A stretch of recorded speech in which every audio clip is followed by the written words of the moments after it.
గణేష్ చతుర్థి సందర్భంగా మన సుందరాల ఉన్నత పాఠశాల యందు దాదాపుగా 250 మట్టి విగ్రహాలు తయారు చేయడం జరిగింది. ఇది 2011 నుంచి మన గ్రామంలో మనమే విద్యార్థుల ద్వారా తయారు చేయిస్తూ ప్రతి ఇంటికి ఉచితంగా ఈ మట్టి విగ్రహాలను పంచడం జరుగుతుంది.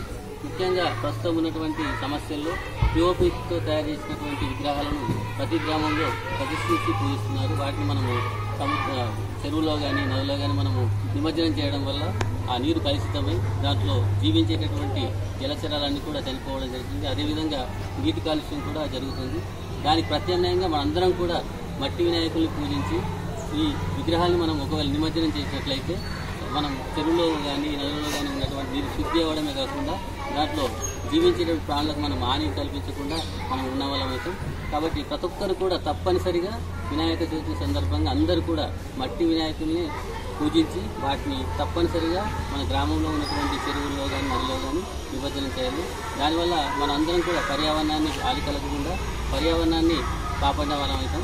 ఈ సందర్భం అందరికీ కూడా ఈ ఇచ్చేసినటువంటి గ్రామ సర్పంచ్ గారు, ఉప సర్పంచ్ గారు, అదేవిధంగా డాక్టర్స్, అదేవిధంగా మా తోటి స్నేహితులు, ఉపాధ్యాయులందరికీ కూడా మా హెడ్ మాస్టర్, ప్రత్యేకంగా దీనంతటి కారణం మా హెడ్ మాస్టర్ గారు. వారు ఇచ్చినటువంటి ఆదరణ వల్లనే నేను గత 2011 నుంచి ఈ విగ్రహం తయారు చేయడం జరుగుతుంది. అందరికీ ఈ సందర్భంగా పేరు పేరున అందరికీ ధన్యవాదాలు తెలియజేస్తున్నాను. జై బోలో గణేష్ మహారాజ్ కి.